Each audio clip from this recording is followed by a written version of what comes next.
Olá, bem-vindos ao curso de processamento de imagem do INPA.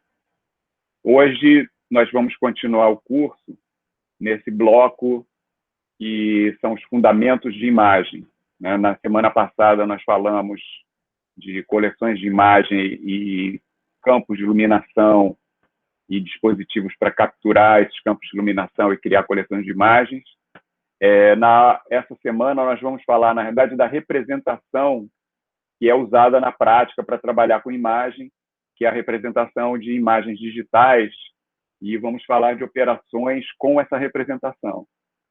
E daí a gente vai passar para uma parte mais teórica, né, que a gente vai falar de teoria de Fourier, amostragem, e começar a falar dos modelos matemáticos de imagem. Vamos começar a falar das bases clássicas para imagens, e depois vamos falar de multiscala e wavelets, que são os modelos mais sofisticados. E aí, com isso, a gente completa esse bloco, que é o bloco de fundamentos de imagem. Vou voltar aqui também, primeiro para lembrar a vocês que na próxima segunda-feira vai ter a correção do primeiro assignment e no fim de semana nós já vamos postar o segundo assignment em preparação para a aula de laboratório na segunda-feira. A gente vai mandar também e-mail para vocês para marcar isso, né?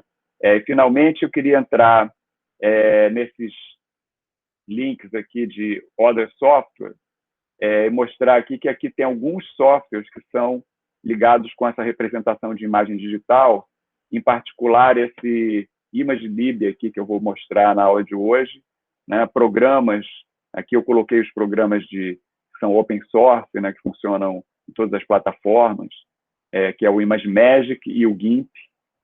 E também a gente vai falar de formatos de imagem. Então, aqui tem os formatos principais, que é o JPEG, o TIFF, né, o PNM, né, e depois tem os formatos mais sofisticados, que são os formatos HDR. Né? Então, isso aqui fica uma referência para vocês em relação ao material da aula. Então, agora eu vou passar para a parte expositiva da aula e nós vamos falar de imagem digital. Então, como eu disse, nós vamos falar da representação de imagens e falar dessa representação, que é a representação usada na prática, que é a imagem digital, que a gente usa tanto nas câmeras quanto no computador. E depois eu vou falar de computação com imagem e como a gente manipula essa representação.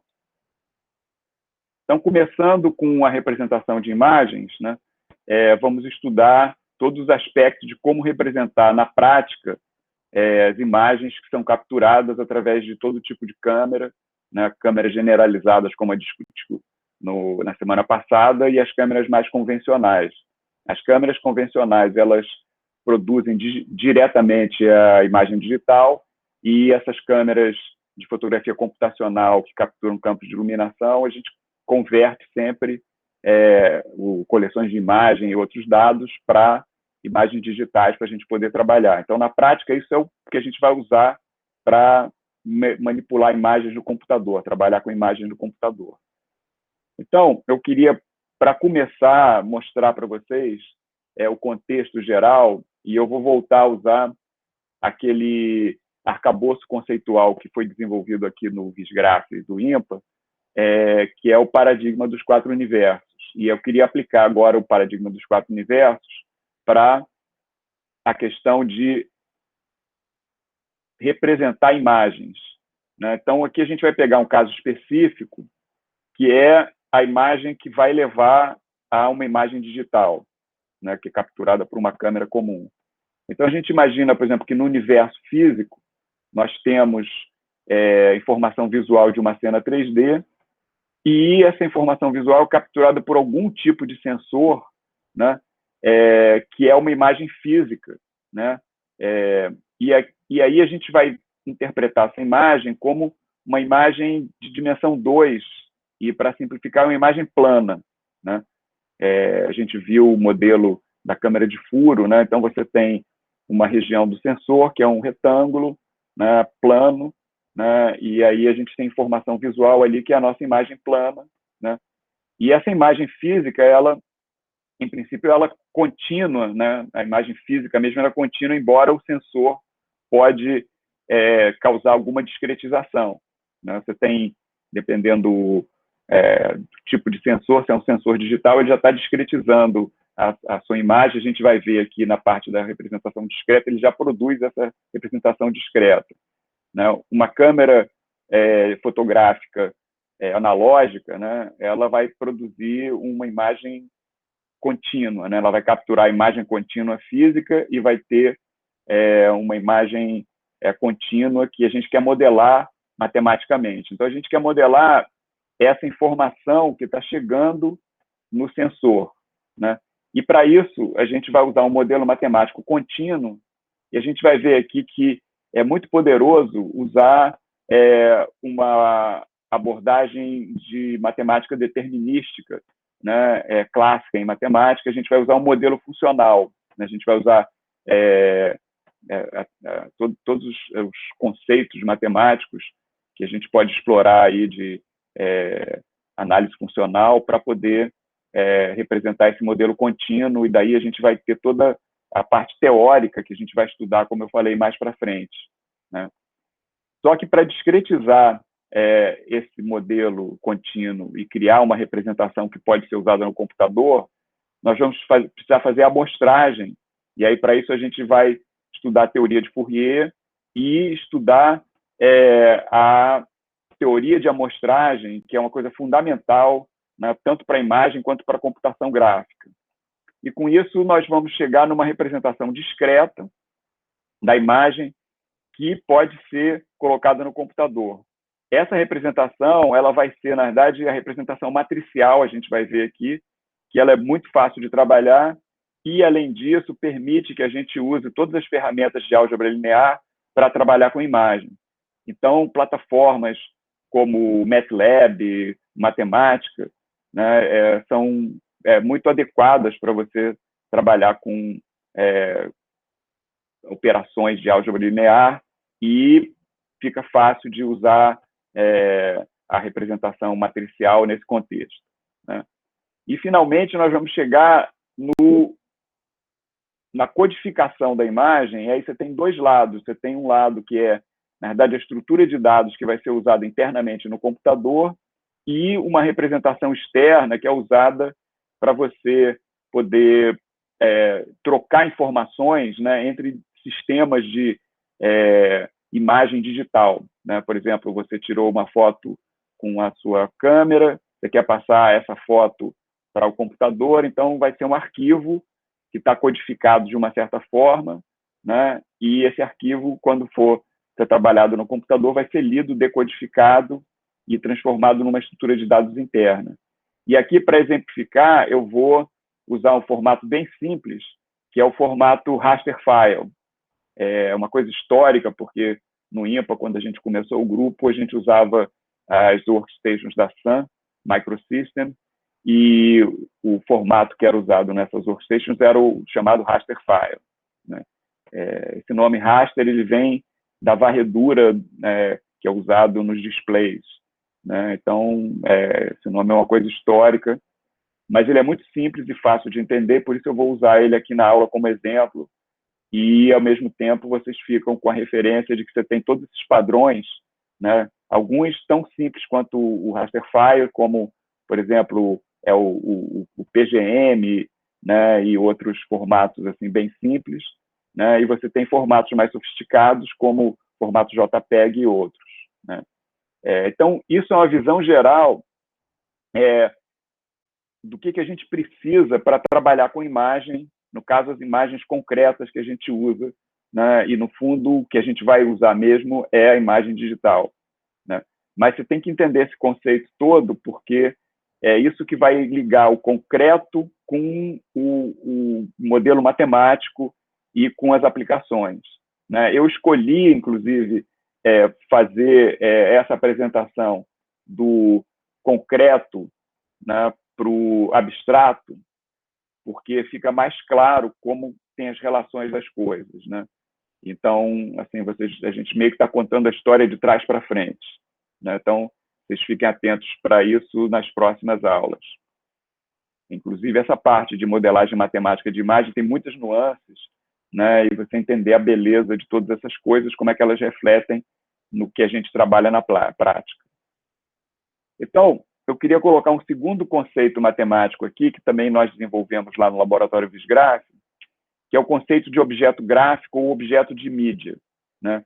Então, dentro dessa conceituação, né, uma imagem, na verdade, é um objeto de mídia ou um objeto gráfico, né? Então, o que é esse objeto gráfico, matematicamente, né? É um conceito muito poderoso que vai permitir a gente entender e operacionalizar tudo que a gente vai fazer com imagem, né? Nesse contexto que eu falei dos níveis de abstração do paradigma dos 4 universos, né? Então, um objeto gráfico, ele é um par, né? Um objeto gráfico O é um par UF, né?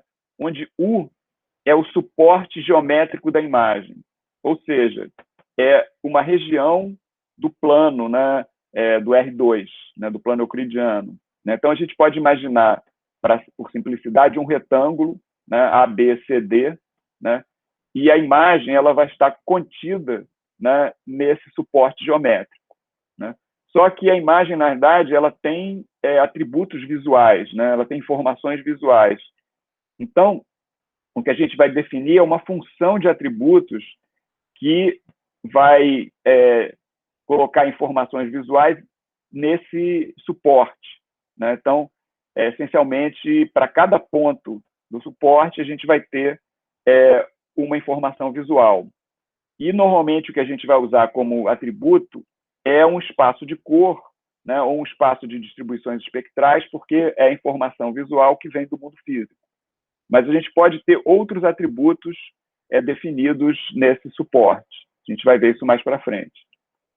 Então, continuando, né, quer dizer, o modelo matemático natural nesse contexto é a gente usar o modelo funcional, ou seja, a imagem para a gente ela é uma função, exatamente a função que associa a um ponto V, né, nesse suporte é um valor de um atributo, no caso aqui é uma cor RGB. Né? Então, a imagem é essa função F, tá? Que vai exatamente mapear, né, o domínio U, né, e informações do contradomínio, que no caso aqui eu estou colocando como RN, por simplicidade, imaginando que é um espaço de cor discreto, normalmente tricromático. Né? Então, a imagem é essa função, F de UV, que vai retornar um vetor, né, de representação do atributo, no caso RGB, aqui também, por generalidade, eu coloquei x1, xn, que pode ter um número variável de componentes. Né? Então, no fundo, o que a gente vai trabalhar é com isso, né, com esse modelo funcional. Depois a gente vai ver como esse modelo funcional vai se relacionar com outros modelos. Quer dizer, como eu falei, a gente está usando aqui uma modelagem matemática determinística, mas a gente vai ver que a gente pode colocar em cima dessa conceituação toda outros modelos matemáticos probabilísticos, etc. Né? Mas, na prática, esse é o modelo que a gente vai trabalhar mais diretamente. Né? Então, a gente vai querer, na verdade, usando esse modelo, passar por todas aquelas etapas que a gente discutiu ali, né? Que vai ter que discretizar, vai ter que representar, vai ter que codificar. Né? Então, continuando, né, eu queria dar uma outra interpretação, né, para a imagem, né, dar uma interpretação geométrica da imagem. Né? Se você imaginar assim, essa função imagem, que é o modelo matemático que a gente pode supor, né, que a gente pode trabalhar individualmente com cada componente. Né? Se a gente tem, né, uma imagem RGB, a gente pode trabalhar com os canais R, G ou B, né, de cada componente de cor, ou até a gente pode trabalhar com imagem monocromática.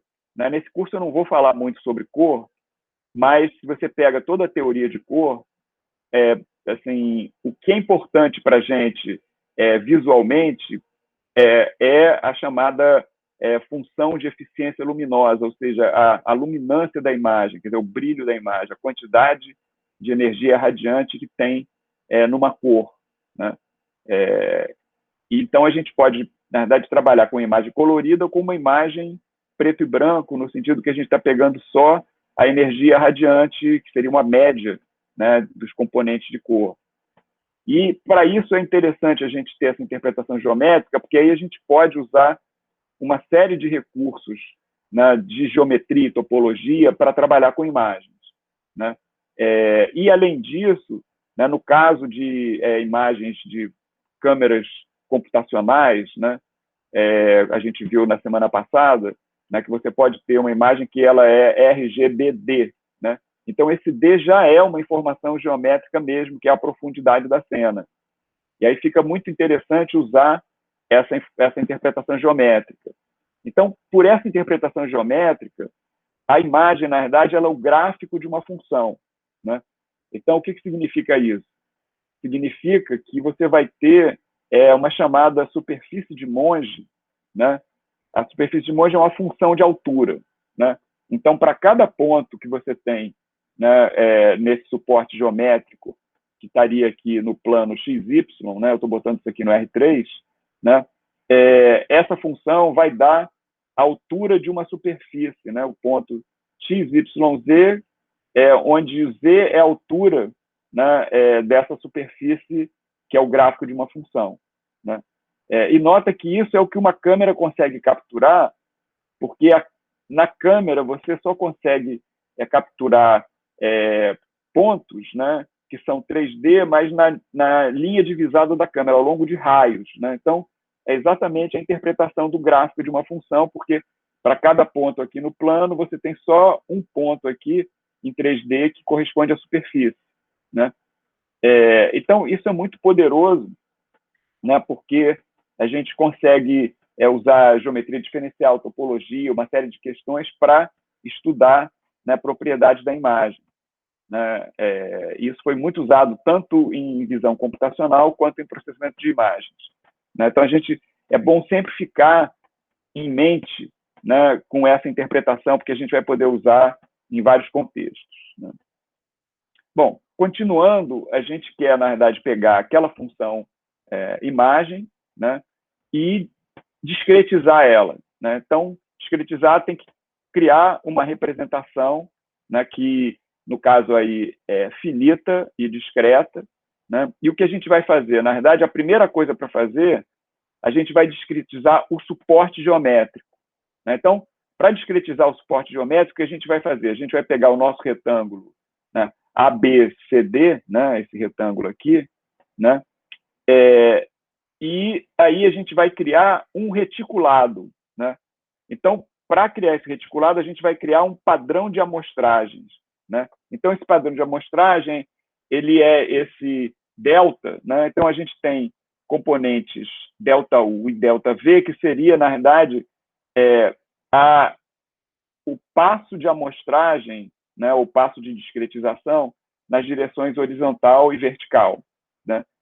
E aí, com isso, se a gente aplica, né, esse padrão de amostragens delta, né, dentro do nosso suporte U, o que a gente vai ter vai ser esse reticulado, né,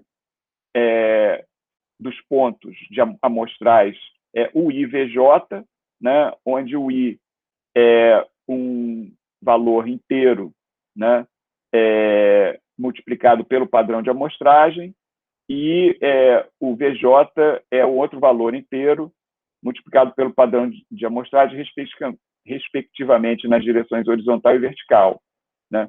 Então, com isso, a gente tem esse padrão de amostragem, onde a cada ponto do padrão de amostragem, a gente vai ter um valor, que é o valor da função imagem naquele ponto, né? Então, essa é a primeira coisa que a gente vai fazer para discretizar um modelo funcional contínuo de imagem, né? E aí, na sequência, a gente pode observar que a gente, fazendo essa amostragem, a gente tem o que a gente chama de imagem discreta, né? O que é imagem discreta? Exatamente esses valores amostrais, né? Aí nota que, de uma certa maneira, essa função aqui, né, essa função ela meio que desaparece, ela está implícita, porque quando você sabe do padrão de amostragem, a informação mesmo ela está nos atributos. Então, a informação vai estar nesses elementos aqui, A e J, né, que vão carregar toda a informação visual que a gente quer, né? Então, isso aí vai ser um vetor, né, de componentes, né, ou no espaço de cor, ou no espaço de cor estendido, que pode ter cor e profundidade ou outras coisas, né? E aí você tem exatamente esse isomorfismo entre um espaço de imagens e um espaço de matriz.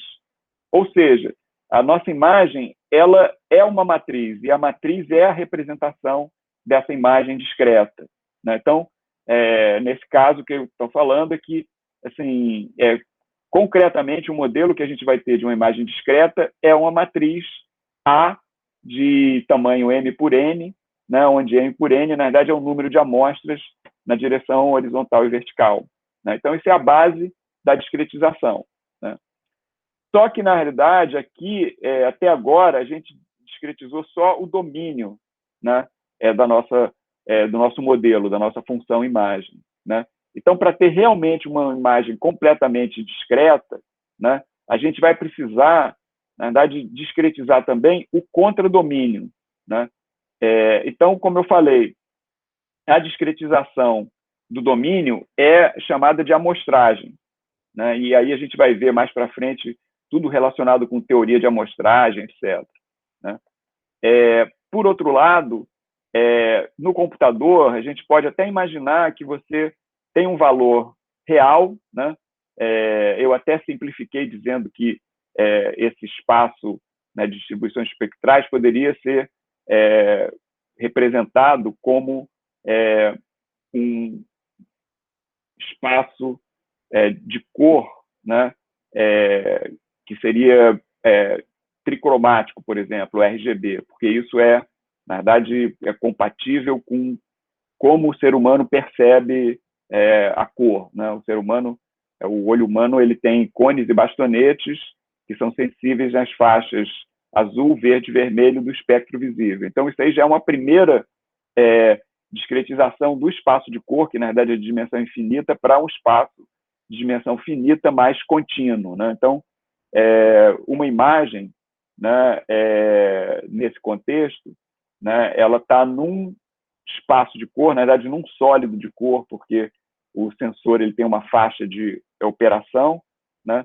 Então, os valores ali ficam limitados a, na verdade, esse sólido de cor, né, que seria o gamute das cores de um sistema visual, né, mas que é contínuo, né? E embora nós possamos imaginar que o computador consegue representar números, né, de ponto flutuante, que são boas aproximações de um número real, né?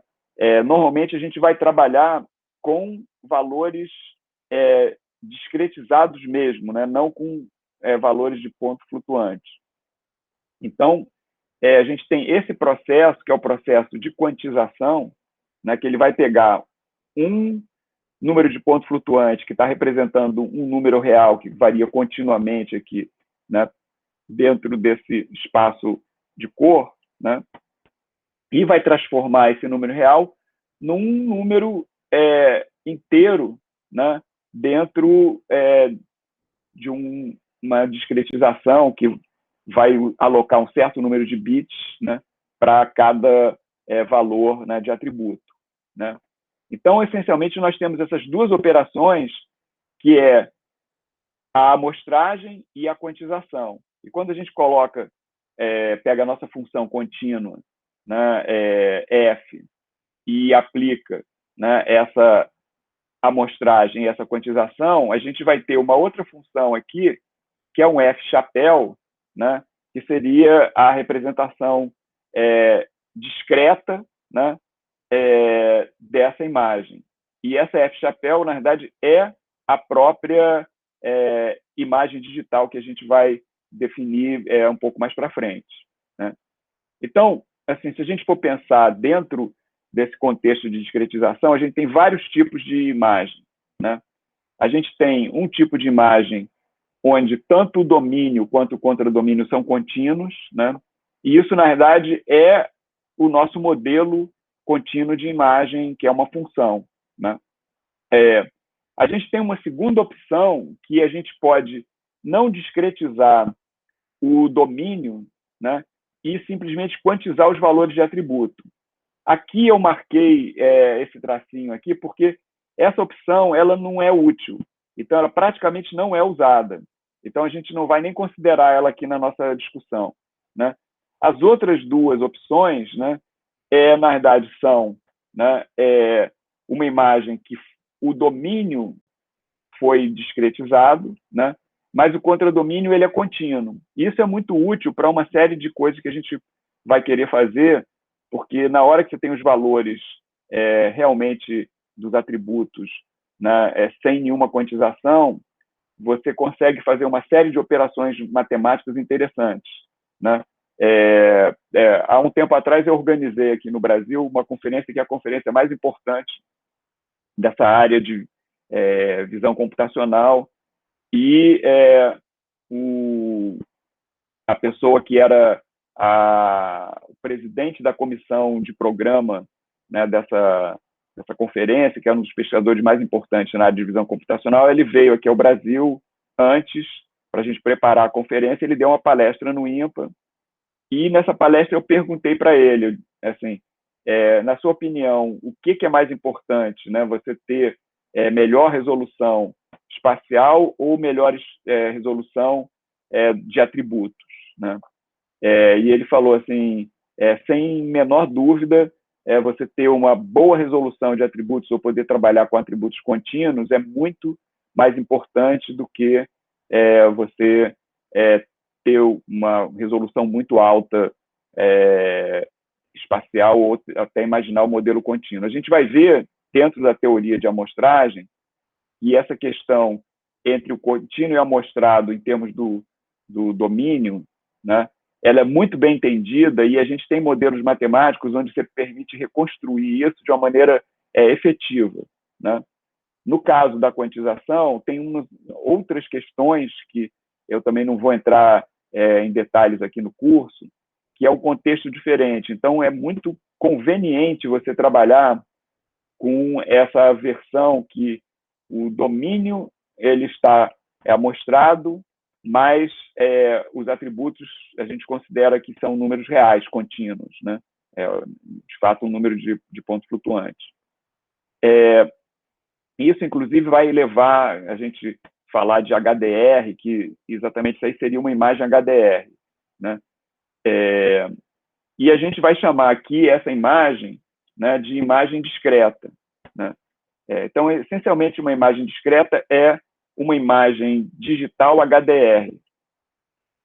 E aí, na prática, né, atualmente, a gente ainda trabalha principalmente com a chamada imagem digital, que é uma imagem que é amostrada e quantizada, né? Então, a gente vai passar o resto da aula de hoje discutindo como trabalhar e fazer operações com imagens digitais. Então, exatamente essas operações, uma coisa muito importante de ver é como você vai manipular as imagens e operações que vão permitir você passar da versão contínua, né, do seu modelo de imagem para a versão discreta do seu modelo de imagem e para uma versão codificada, para uma versão simbólica do seu modelo de imagens. Então, a gente está aqui representando que você tem exatamente essas três elementos aqui, né? Você tem uma imagem contínua, você tem uma imagem discreta e uma imagem que é uma imagem simbólica, codificada. Então, você tem as operações de discretização. Então, você tem primeiro a discretização, que no caso vai fazer amostragem e quantização, né? E você tem as operações de codificação, que vão permitir você criar uma representação simbólica independente da arquitetura de um computador, né? Que pode ser trocada entre sistemas diferentes, de câmera, computador, etc. Só que, como eu falei, na realidade, para fazer qualquer coisa matematicamente com uma imagem usando esse modelo, muitas vezes a gente vai ter que recorrer ao modelo contínuo. E aí você tem essa dualidade, onde você tem, na verdade, se você, por um lado, discretiza, né, a sua imagem contínua, você pode reconstruir essa imagem contínua a partir da versão discreta e operar nessa versão reconstruída para fazer certas operações e voltar para a representação discreta. Então, você tem essa questão que você vai ter operações de subir e descer nessa hierarquia de modelos, né, que vai do contínuo, passando pelo discreto, chegando no simbólico e voltando, né? Então, você tem a discretização, você tem a codificação, e aí depois você tem a decodificação e você tem a reconstrução. Então, por exemplo, quando você tira uma foto com uma câmera, né, a câmera, os sensores, que é uma câmera digital, eles têm internamente lá uma versão de uma representação discreta da imagem. Só que para passar essa imagem para o computador, você vai codificar num formato, por exemplo, JPEG, e passar esse arquivo JPEG para o computador. Agora, o computador, para operar com essa imagem, ele vai ter que decodificar o JPEG e criar uma versão discreta, que vai ser exatamente essa imagem digital que a gente estava falando, né? Então, nesse contexto, quer dizer, você tem as operações e os aspectos importantes da discretização e da codificação, né? Como eu falei, quando a gente for estudar a teoria de amostragem, né, essencialmente a gente vai estudar a teoria de Fourier e como modelos matemáticos mais sofisticados vão estar relacionados com esse processo, né, de você ter uma versão discreta da imagem e analisar os limites, né, e as condições de você conseguir representar e reconstruir uma imagem, né? E na parte de codificação, tem algumas questões bastante importantes, porque, em geral, né, tem aquele ditado ali que diz que uma imagem vale mais que 1000 palavras, né? Então, assim, mas o que a gente está interessado, na verdade, não é o tamanho da imagem, né? A gente está interessado na quantidade de informação que tem na imagem, né? E aí tem uma outra área que eu não vou falar muito aqui no curso, que é exatamente a área de teoria da informação, né? Então, essa área de teoria da informação vai permitir que a gente pegue uma imagem discreta, né, digital, e, baseado na quantidade de informação que tem nela, comprimir essa imagem, né, de maneira que essa informação seja preservada, mas ocupe um espaço representacional muito menor, né, para criar uma representação simbólica, né? Então, por exemplo, o JPEG, quem usa, né, câmera de computador, você sabe que o JPEG tem um parâmetro que diz quanto de compressão que você quer, né? Então, essa compressão, ela sempre vai ter alguma perda, mas é uma perda mínima, né? E você pode ter até formatos, por exemplo, formato TIFF, onde você tem compressão sem perda nenhuma, né? Onde você reduz, né, o espaço representacional sem perder a informação, né? E aí isso vai levar exatamente a padrões, né, de formatos de imagem, como eu falei, JPEG, TIFF e outros, né? E operações que você pode fazer com isso. Por exemplo, na internet e no próprio JPEG, você, quando está definindo como vai ser a codificação da sua imagem JPEG, você pode escolher se você quer uma codificação que seja progressiva, né? Então, se você está transmitindo a imagem pela internet, né, você transmite uma versão primeiro de baixa resolução e depois vai colocando detalhes progressivamente, né? Isso tem a ver com o que eu vou falar mais para frente no curso, que é exatamente espaços de escala e wavelets e coisas assim, né? Então, tem muita coisa por trás desse panorama que eu dei aqui, né, da representação de imagens, né, e operação com essas representações de imagem, né? E a gente aqui na aula vai explorar isso assim, no sentido operacional, e depois vai ver a teoria por trás disso. Então, a primeira coisa para a gente analisar aqui nessa discretização é a questão da resolução. Como eu falei, relacionada com aquela pergunta que eu fiz para esse pesquisador importante da área de visão computacional. Então, essencialmente, a gente viu aqui que a nossa imagem é uma matriz, né, de pixels, né? E aí pixels é um acrônimo, né, para Picture Element, que é um elemento da imagem, né, que tem, na verdade, o valor, né, amostral do atributo naquele ponto, né?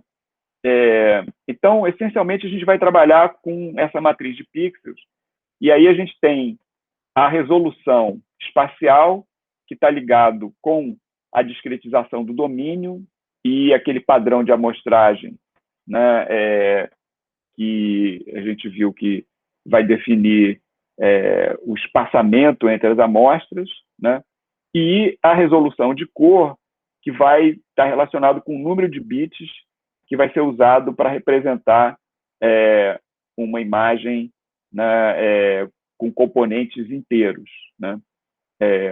Você teria uma versão de resolução, né, com componentes de ponto flutuante, como tem, por exemplo, no HDR, mas eu não vou discutir isso aqui. Eu vou pegar o caso simples, supondo que cada componente tem uma certa quantidade de níveis que vai estar relacionado níveis de valor de intensidade, né, ou de energia radiante, né, que vem dessa discretização feita pela quantização, né?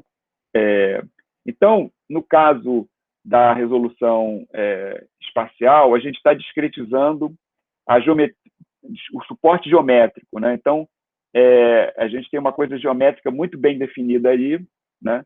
E tem duas interpretações importantes de pensar, quer dizer, que na verdade você pode imaginar que aquele reticulado, né, o padrão de amostragem, ele vai dar, na verdade, a resolução, quer dizer, o espaçamento entre cada amostra.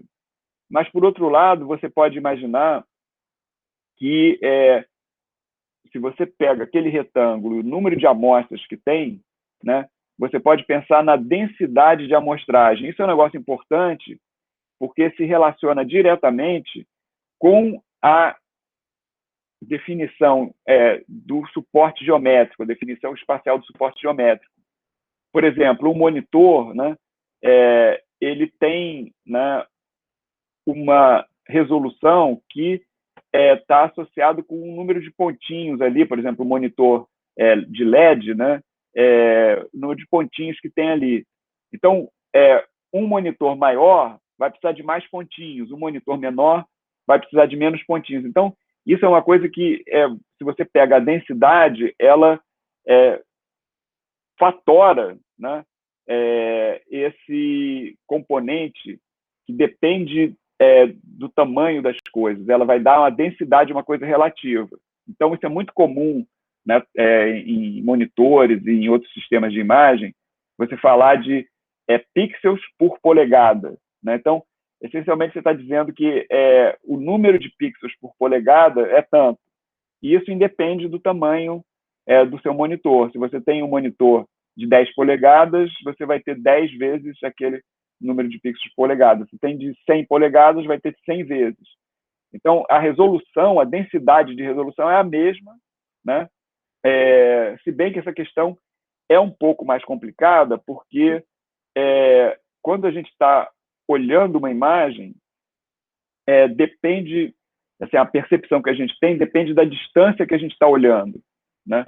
Então, uma coisa é você olhar uma imagem projetada numa tela gigantesca de uma sala de cinema, e outra coisa é você olhar uma imagem que está num celular, né?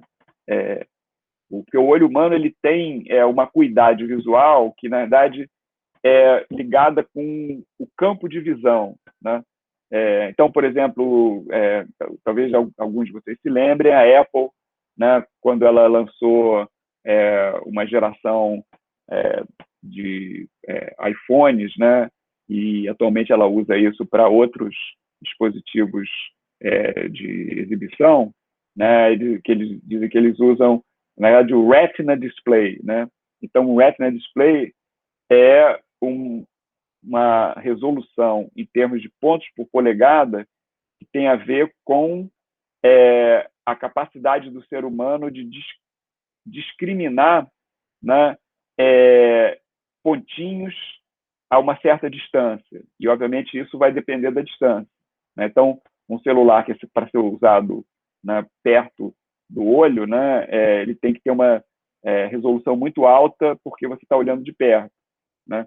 Então, essa mesma resolução numa imagem muito grande, né, vai ser um pouco diferente. Então, tem uma série de aspectos perceptuais aí. Mas, de qualquer maneira, né, para fechar essa discussão, quer dizer, é interessante imaginar a geometria espacial, por um lado, que é ligada simplesmente com o número de amostras, então o número de amostras na direção horizontal e vertical. Agora, quando você vai mapear isso, né, num dispositivo de exibição ou numa câmera, né, isso vai depender do tamanho da tela ou do sensor, e aí você tem essa questão que é a dualidade entre resolução e a densidade de amostragem, né? A gente vai levar em conta isso quando for falar dos modelos matemáticos mais para frente, né? E aí você tem a resolução de cor, né? Então, a resolução de cor, na verdade, a gente já pode separar aqui em duas grandes categorias, a imagem colorida e a imagem que é monocromática, né?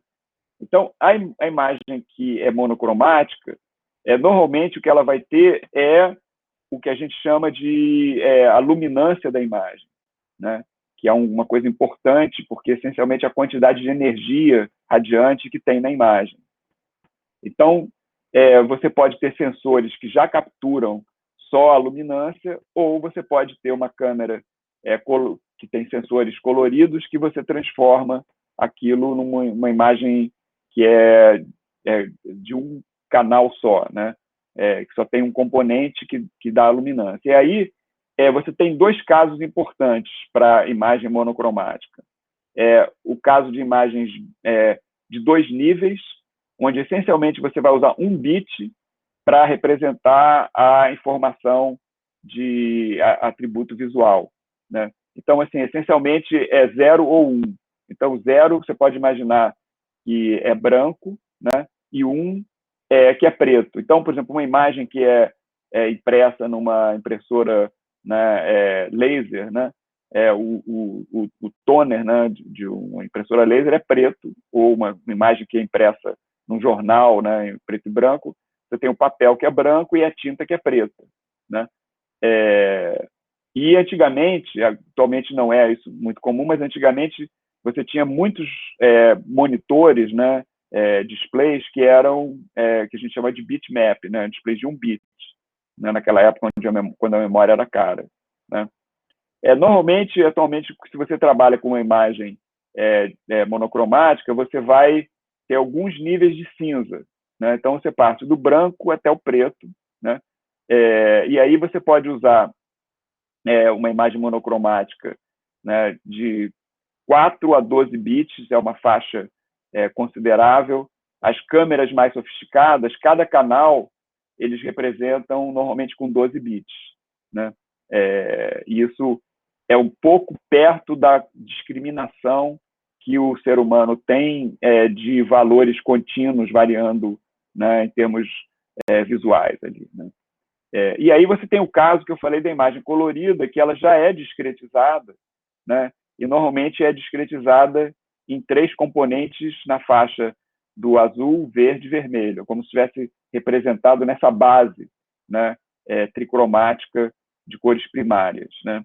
E aí, da mesma maneira que os valores, né, de uma imagem monocromática são representados de 4 a 12 bits, aí você vai ter, né, dependendo da sua imagem, de 4 a 32 bits, né?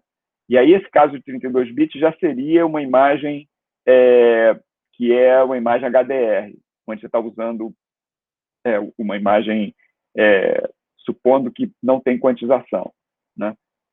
Imagens quantizadas, você vai ficar nessa faixa entre 4 a 12 bits, né? E tem o caso, que é a imagem com mapa de cor, que eu não vou falar aqui, porque é uma coisa que é muito pouco usada, e por uma questão de tempo eu não vou falar, mas aí o mapa de cor ele cria uma indireção, né? Então você tem, na verdade, uma tabela de cores, e a tabela ela pode ter, por exemplo, 256 cores ou mais. Então, você, para uma tabela de 256 cores, você teria o valor ali do pixel, né? Seria um índice nessa, apontando para uma posição nessa tabela. Então, teria 8 bits para uma tabela de 256 cores diferentes. Isso ainda é usado internamente em monitores, mas eu não vou falar aqui no curso mais sobre isso. Então, para vocês entenderem bem essa questão da discretização espacial e de atributos, né, eu queria dar um exemplo claro aqui, né? Então, aqui a gente está representando, na realidade, a mesma imagem com resoluções espaciais diferentes, quer dizer, com uma densidade de amostragem maior ou menor. Então, você vê que dessa primeira para essa última aqui, né, essa aqui tem uma resolução muito menor do que essa aqui, né? Então, aqui, tipicamente, acho que a gente está dividindo por 2 cada vez que passa de um para o outro, né? Talvez não dê para vocês notarem, né, detalhadamente, assim, dependendo do tamanho da tela de vocês, mas se você olhar na versão digital no computador, você vai ver claramente, inclusive nessas 2 imagens aqui de baixo, dá até para contar os pixels, né? Esse padrão de serrilhado que a gente vê aqui é porque, na verdade, o que a gente está fazendo, a gente está pegando uma área, né, do monitor que tem uma discretização e preenchendo todos os pontos ali dentro de um quadradinho com a mesma cor que corresponderia ao valor daquele pixel. Eu vou falar um pouco mais para frente de como que a gente representa essas amostras, né, e como a gente imagina o que é um pixel geometricamente, né? Mas aqui dá para ver que você perde detalhes, né? Quer dizer, aqui, por exemplo, esses detalhes aqui, né, que você tem das árvores, da casa, tal, eles são perdidos completamente aqui, que você tem um borrão, né? E a gente depois vai entender isso quando a gente estudar os modelos matemáticos, estudar a teoria de Fourier, etc. Continuando, agora aqui a gente vê a diferença entre quantizar, na realidade, o contradomínio, né? Quantizar os atributos visuais, né? Então, o que acontece aqui nesse slide, né, o que a gente tem, na verdade, são 4 versões daquela imagem que a gente viu antes, na resolução maior, todas elas estão na maior resolução possível, só que a gente está alocando um número de bits diferentes para representar o tom de cinza. Então, esse último aqui, né, que é uma imagem preto e branco, exatamente aquilo que eu falei, uma imagem de 2 níveis, né, que a gente não fez nada e simplesmente botou um limiar, né? Imagina que o valor de intensidade está entre 0 e 1, né? Então, tudo que é abaixo de meio, né, fica preto, né, 0, e tudo que é acima de meio fica branco. Então, dá essa versão aqui que você perde informação, mas é de uma maneira diferente. Por exemplo, se você olha aqui esses detalhes finos, são os mesmos detalhes finos que você tem aqui, só que você não tem essa gradação. Por exemplo, se você olha aqui nessa área aqui do céu, né, que você tem a imagem variando suavemente, né? Quer dizer, na verdade, eu vou até, para ficar mais claro, pegando aqui, assim, essa região aqui, né? Esse aqui ela é um cinza que está variando bem suavemente. Se você pega a mesma região aqui, você vê que, como você colocou um número menor de níveis para representar essa gradação, você tem o que é chamado esses contornos aqui, né? Então, você tem um contorno que é exatamente quando passa de um nível para o outro, né? Então, o tipo de artefato que aparece na quantização é bem diferente do que acontece na amostragem, né? Essencialmente, o que a gente vai ter exatamente são esses contornos, né, aonde tem uma gradação suave na intensidade. Uma maneira de você se, assim, perceptualmente fazer com que esses contornos não apareçam de maneira muito proeminente é usando uma técnica que é chamada de dithering. Né? Lá no Visgraph nós trabalhamos muito com isso. Eu não vou falar aqui no curso sobre esse assunto, mas com isso você consegue até, né, imagens que são preto e branco, você ter esses tons de cinza.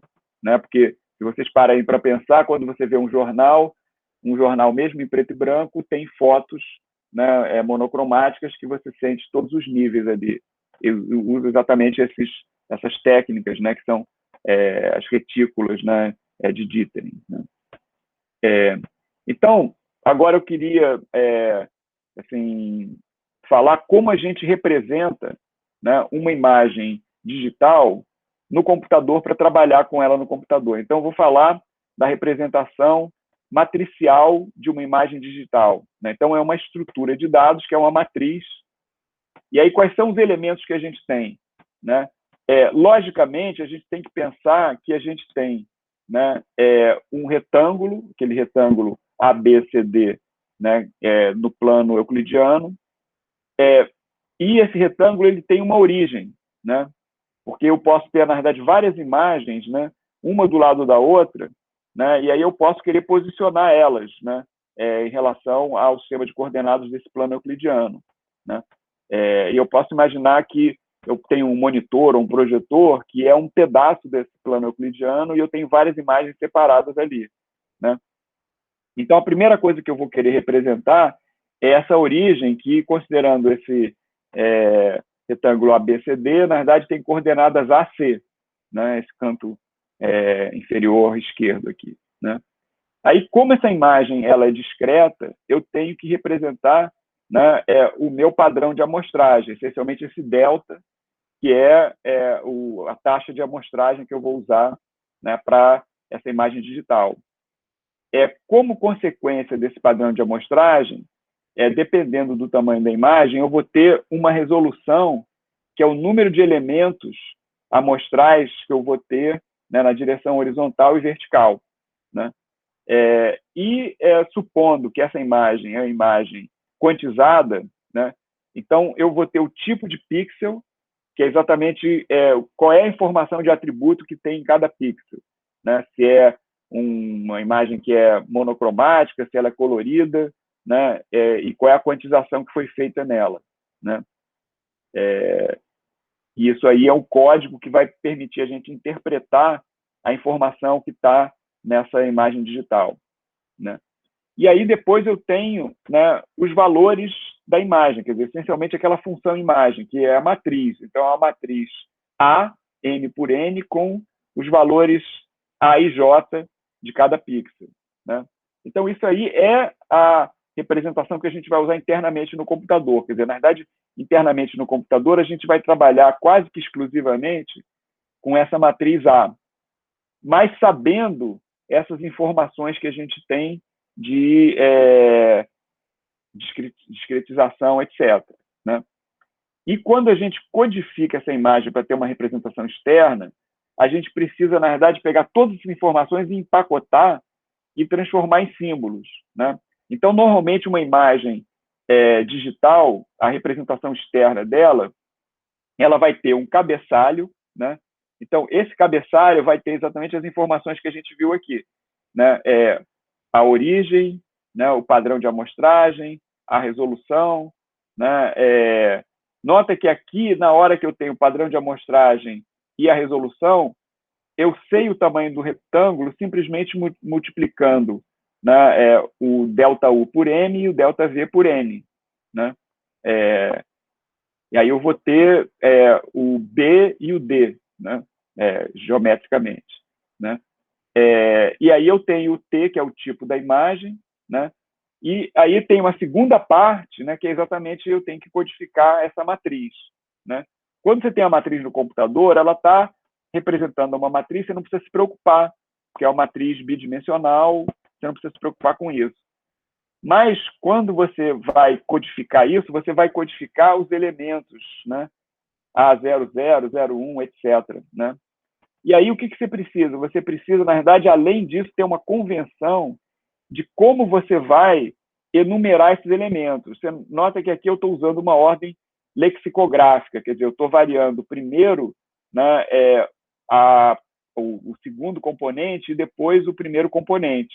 Então, isso corresponde a uma varredura, que seria a varredura raster, que eu estou andando linha por linha, né, nessa matriz, né, e para cada linha eu tenho os elementos de cada coluna dela, né? Mas isso é uma convenção, então isso aí tem que estar implícito. Se você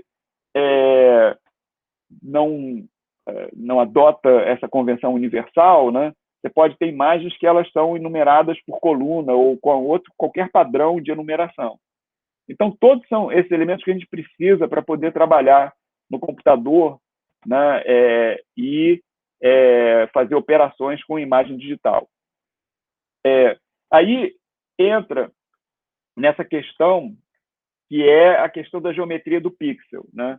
Eu tinha falado, aquela imagem com uma resolução mais baixa, a gente está representando por um reticular, um retângulozinho, né, e tal.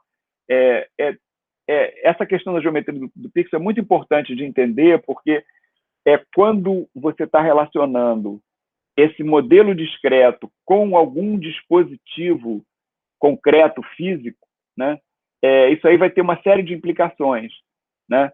Por exemplo, como eu falei, se você tem um monitor, né, de LEDs, né, então o que vai produzir a luminância ali são pontinhos de LED que você vai colocar ali, né? Se você tem uma câmera, você tem um sensor, né, esse sensor ele vai ter as células fotoelétricas colocadas ali de acordo com o padrão, né?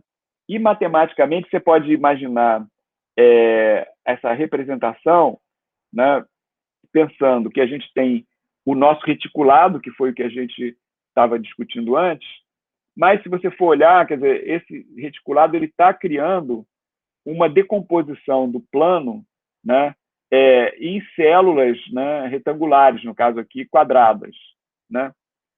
E essa decomposição, né, ela tem uma geometria muito clara, né, que se você pensa, por exemplo, né, num sensor, você pode imaginar, por exemplo, que você tem um reticulado dual, né? Então, você imagina um padrão de amostragem onde você vai pegar, porque o sensor ele tem uma área física, né? Inclusive, assim, é uma limitação, você não pode colocar dois sensores, né, ou dois LEDs, né, tão perto quanto você queira, né? Então, o que acontece é que cada elemento físico do seu dispositivo de exibição ou de captação de imagem, ele vai estar associado com uma geometria que tem a ver com a geometria física desses elementos, né? Ou um sensor fotoelétrico ou um emissor, né? Então, você pode imaginar que você tem um padrão, né, de amostragem, que é um reticulado dual, seria os pontos onde você vai colocar cada um desses elementos. E o tamanho desse... cada elemento geometricamente, ele vai definir o reticulado, quer dizer, os deltas ali, né? Delta X, delta Y, que seria o padrão de amostragem. E, de todo modo, você pode imaginar que um jeito muito simples de reconstruir isso continuamente seria exatamente pegar o valor que foi capturado em cada sensor desses e fazer uma reconstrução linear por partes da imagem, que seria uma coisa contínua, né? Então, você vai pintar cada regiãozinha dessas com um valor de cor ou de intensidade correspondente a cada um desses elementos do pixel, né? Que era exatamente o que a gente estava vendo ali. Quer dizer, voltando aqui, né? Nessa imagem aqui, o que a gente fez foi isso. A gente pegou e nessa região, né, imaginando um padrão mais espaçado, né, pintou, né, da mesma cor, né, o que seria a área daquele sensor, vamos dizer assim, né? E isso né, assim, vai dar exatamente essa área do pixel, que você interpreta o pixel como um pixel retangular. Mas a gente vai ver mais para frente que, na prática, não é assim. O modelo matemático mais interessante é você imaginar que tem um certo vazamento, né, tanto entre sensores ou quanto emissores, né, que você pode imaginar que não é esse retângulo, mas é uma coisa circular, assim, né? Inclusive, esses sensores eles são mais sensíveis no centro, né, ou os emissores também, do que nas bordas, né? Aí, em vez de você ter uma reconstrução que seria linear por partes, ela pode ser uma... quer dizer, aqui é uma representação constante por partes, desculpe.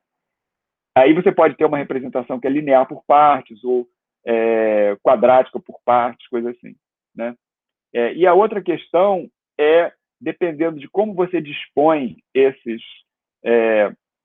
pontos amostrais, você vai ter um padrão de amostragem que é retangular, né, como a gente viu aqui em cima, mas você pode, se você pensa que o pixel ele é circular, né, você pode ter um padrão que ele é hexagonal, né, que inclusive é a maneira melhor, né, de você assim, empacotar, né, esferas, né, no plano, né, círculos no plano, né.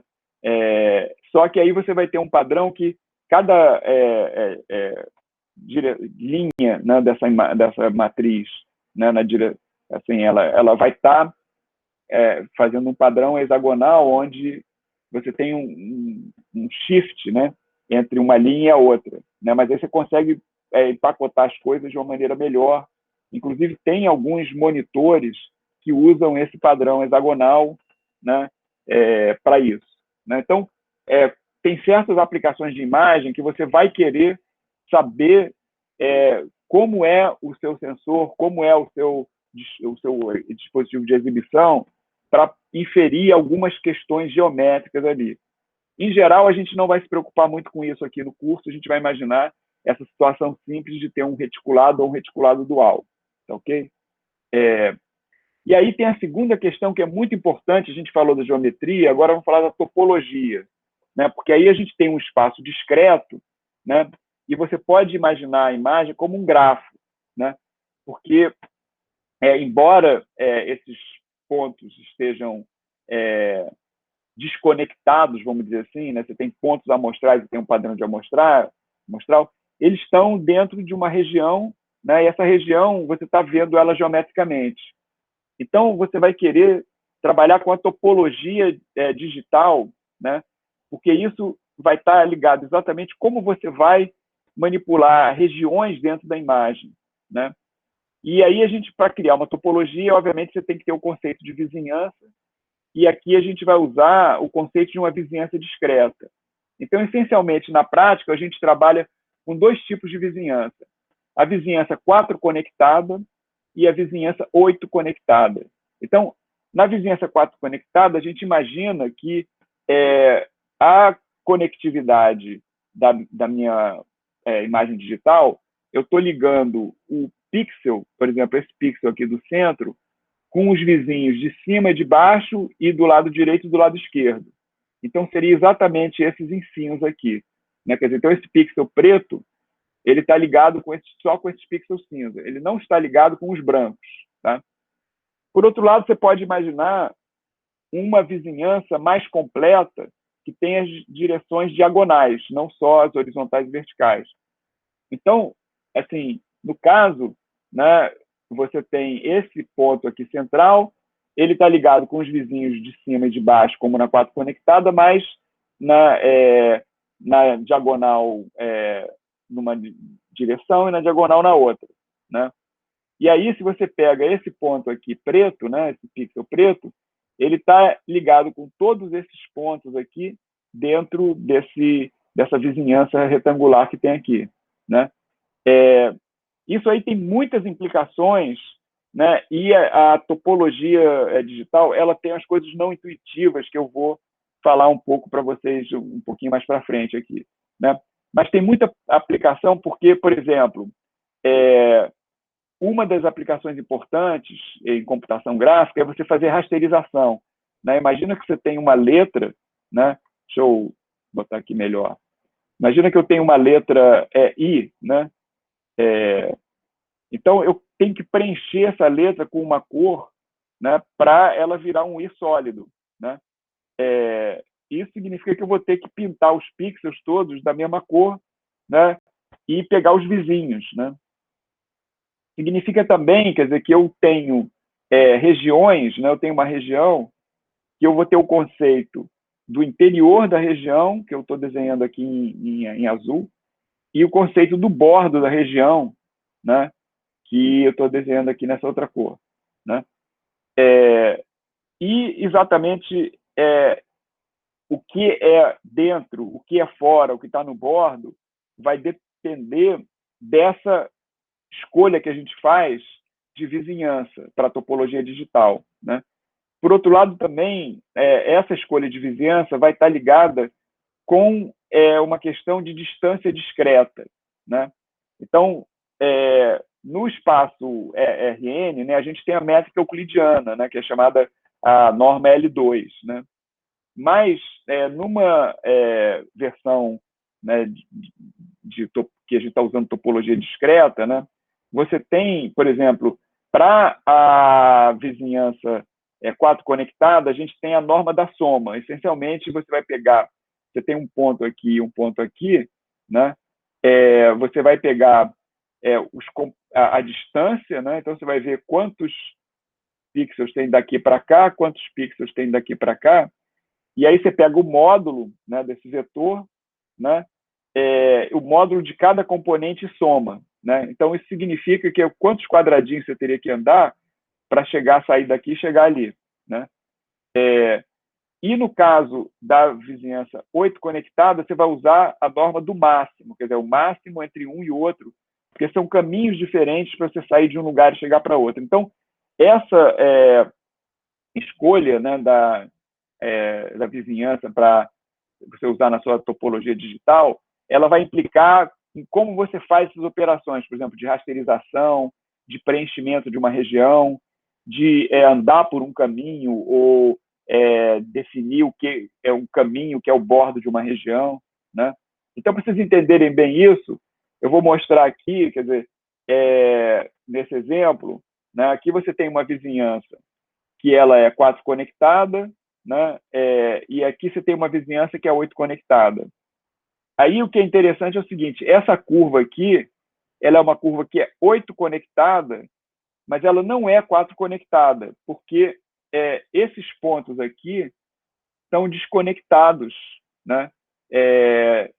Então, esse pedaço de baixo, ele está 4 conectado, o pedaço de cima está 4 conectado, mas esse pedaço aqui, na topologia 4 conectada, ele está separado aqui, são pontos isolados, né? Mas na 8 conectada, ela está conectada. E como eu falei, isso é muito não intuitivo, porque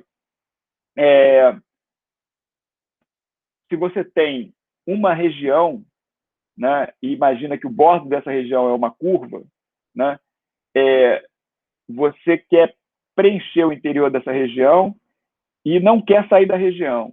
Então, você tem que considerar, para preencher, que a topologia que você usa para o interior é o dual da topologia que você vai usar para a curva. Eu não vou explicar isso em muito mais detalhes, mas eu acho que é uma questão, dever de casa para vocês entenderem isso, tá? Porque você tem técnicas que é chamada técnica de preenchimento, que você tem, por exemplo, imagina essa curva aqui, né? Então, eu tenho um ponto, eu estou andando nesse pixel, aí eu vou andando para os vizinhos, né?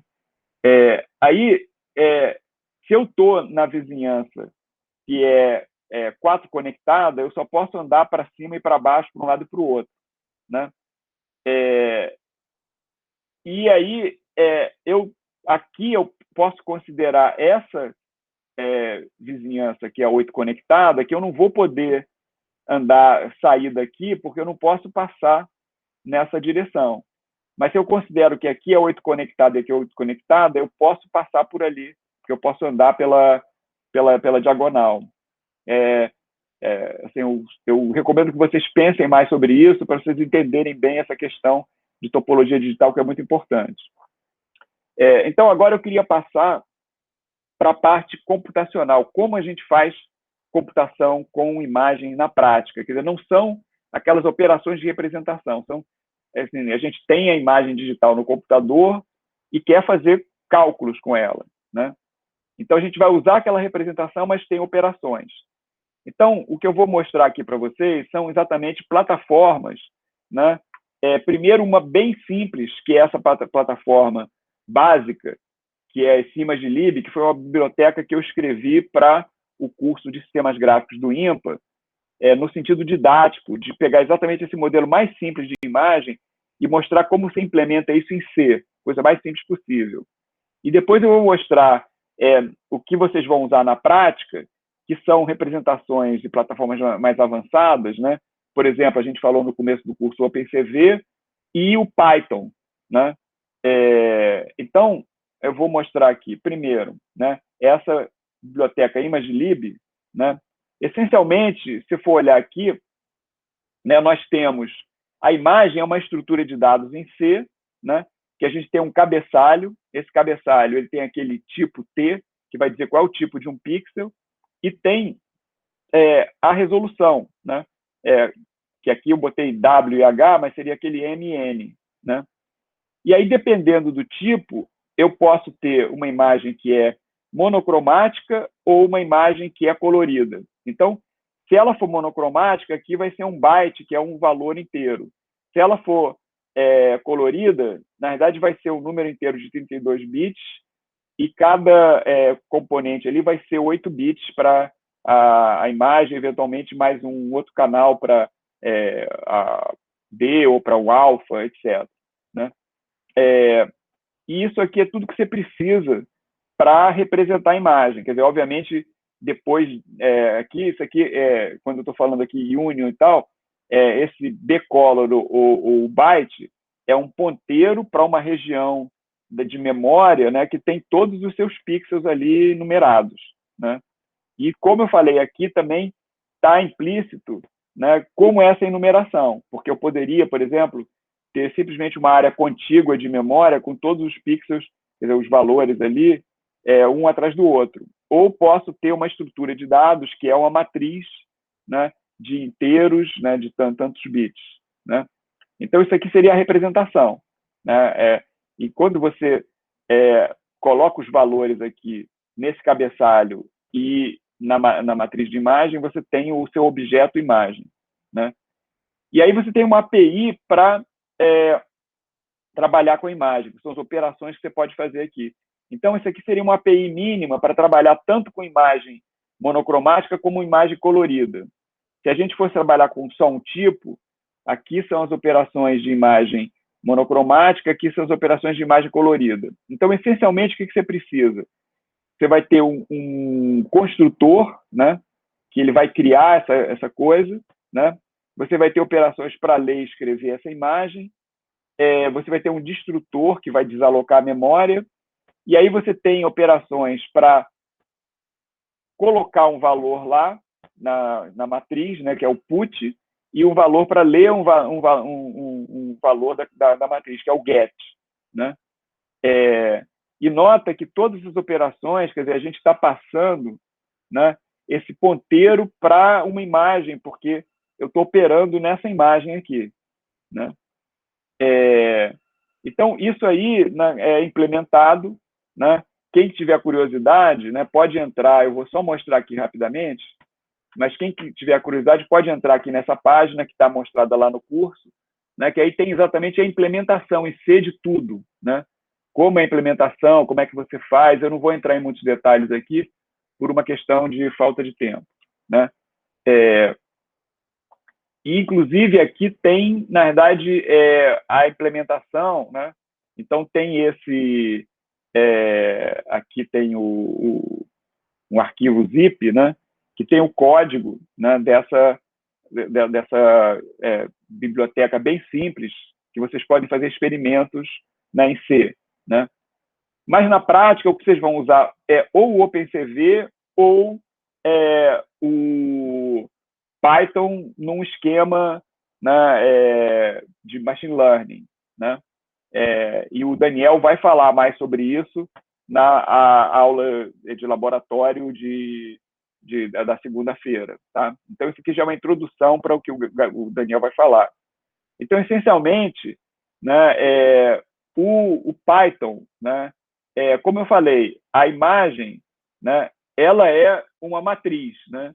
Então, no Python, você tem o container, né, de imagem, é uma matriz. Né? Então, aqui, por exemplo, isso aqui é uma página do OpenCV, que vocês podem olhar depois, né, que exatamente vai dizer como você trabalha com isso no OpenCV. Né?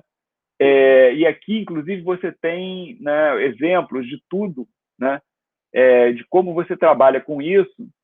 E se você voltar aqui, né, tem exemplos, por exemplo, como você vai ler uma imagem, escrever uma imagem, né, usando o OpenCV em C++ ou em Python, né, porque o OpenCV, como eu falei, ele tem implementação em várias linguagens. Né, então, quem for trabalhar com machine learning é muito mais conveniente trabalhar em Python. Né? E aí tem todas as operações também, operações que você vai fazer, né, de operações básicas, né, tanto em C++ quanto em Python. Né? Então, recomendo que vocês olhem isso. Né? E aqui, na verdade, é a definição, né, desse objeto, né, que é em C++, né, quer dizer, que é a classe, né, match, que seria uma imagem. Né, e aqui tem uma série de, assim, essencialmente a definição completa dessa classe do OpenCV, né, para imagens. Né? Então, recomendo que vocês deem uma olhada nisso, né? Que na prática é isso que vocês vão usar. Né? E aí, para mais coisas, quer dizer, eu recomendo que vocês entrem na página do OpenCV, que aí tem tudo. Né? Tem documentação online, tutoriais e tal, né? Tem os sites no GitHub, onde vocês vão pegar as coisas, etc. Né? Então, com isso, assim, vocês têm tudo para poder trabalhar com imagens, né, usando o OpenCV. E, assim, só para fechar esse assunto, né, é bem simples trabalhar no OpenCV, né, usando Python. Né? Essencialmente, você tem esse objeto, né, você vai pegar o CV2, né, que é a implementação do OpenCV2 para Python. Né? Você vai... Opa, desculpe. Você vai criar uma imagem aqui, na verdade, o slide faltou. Né? Essencialmente, que a gente vai... Esse IMG, né, seria você pegar e ler uma imagem aqui, né, que você está lendo usando o CV2, o método ImageRead, né, está lendo de um arquivo JPEG, né, e aqui você está interpretando isso como uma imagem grayscale. Então, ela vai criar uma matriz, né, de imagens que vai botar nesse IMG e vai ser a sua imagem, e é uma matriz, né, monocromática, né, grayscale. E aí, se eu quero ler o valor de um pixel, eu simplesmente vou acessar o elemento, por exemplo, 100% da matriz. Né? Obviamente, eu tenho que saber o tamanho dessa imagem, mas supondo que ela é maior do que uma matriz de 100%, eu consigo ler o elemento 100% e colocar nesse valor aqui, pixel. Né? E posso fazer coisas com ele. Né? Eu posso também mostrar isso, né, numa janela do computador, né, e posso também mudar o valor desse pixel da imagem, pensando nisso como uma matriz mesmo. Né? Então, eu vou colocar na posição 100% esse valor aqui, né, grayscale 255, 255, 255. E posso escrever de volta, né, isso num outro formato, por exemplo, no formato PNG, desculpe. Né? Então, assim, você tem essa documentação para tudo, como eu mostrei, né, e é fácil, muito fácil de usar. Tá? E aí, eu queria falar assim, de como você trabalharia, né, em Python com uma coisa que poderia usar o OpenCV também, mas se você quer uma coisa que foi feita para Python, né, você tem esse Pillow, né, que é muito usado em Python, né? Então, na verdade, esse Pillow é um fork do Pil, né? Que o Pil é o Python Imaging Library, né? Então, é uma biblioteca de imagem que foi feita para o Python, né? Ela tem no GitHub e tal, e tem tudo que você precisa, né? Então, aqui, né, tem, como eu falei, tem a documentação, tem discussão, tem o código-fonte, etc., né? Então, vocês podem, né, usar, né, o OpenCV, uma versão C++ para algum tipo de coisa que quiserem fazer, né? Lembra que o TensorFlow tem implementação em C++, etc., né? Embora tenha também, né, a implementação em Python, né? Mas na prática, aqui no curso, vocês vão usar Python, então vocês vão usar ou o OpenCV, né, na versão Python, ou usar o Pillow, e tem muita coisa que já está feita, né, no Pillow, então é até por isso que eu coloquei aqui, né? Então, aguardem mais detalhes e motivação na aula prática de laboratório do Daniel na segunda-feira, ok? Bom, então com isso, eu queria fechar a aula hoje, né? E daí na quinta-feira a gente vai entrar exatamente em mais detalhes, né, de operações com imagem, tá ok? Então é isso, gente. Muito obrigado. Vamos encerrar a transmissão aqui e nos encontramos na quinta-feira, às 1h30. Até logo.